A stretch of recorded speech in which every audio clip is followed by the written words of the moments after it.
Welcome, Bobcat Nation, to week 2 of A Minute for MCAP. In this video, I will be showing you how to access the evidence statements for both the Math and ELA, English Language Arts, MCAP exams, along with providing a brief overview of what information the documents contains. To access the evidence statements, first go to marylandpublicschools.org.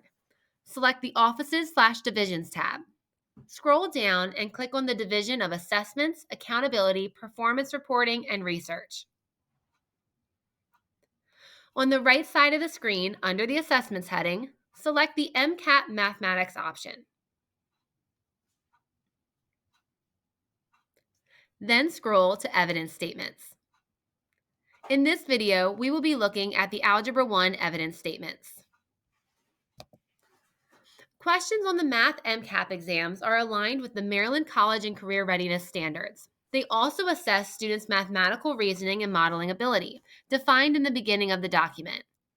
The evidence statements clarify exactly what the students must be able to do to provide evidence of their understanding of a particular standard. For example, to demonstrate their understanding of standard FBF-A1, a student must write a function based on an observed pattern in a real-world scenario.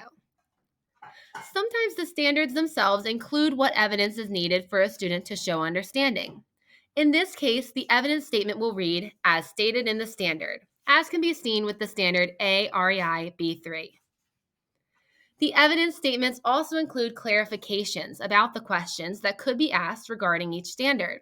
For example, questions that address standard ACD-A2 must have a real-world context and limit the equations to 2 variables.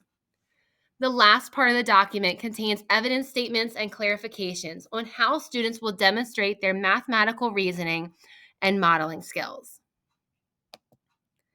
To access the ELA evidence statements, return to marylandpublicschools.org and follow the same directions as before.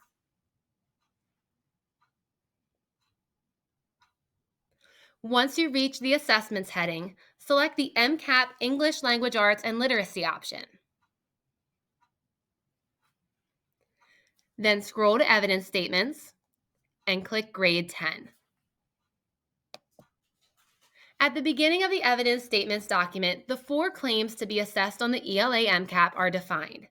The standards that may be addressed to measure each claim are identified, along with what the student must be able to do to provide evidence of their understanding of a particular standard.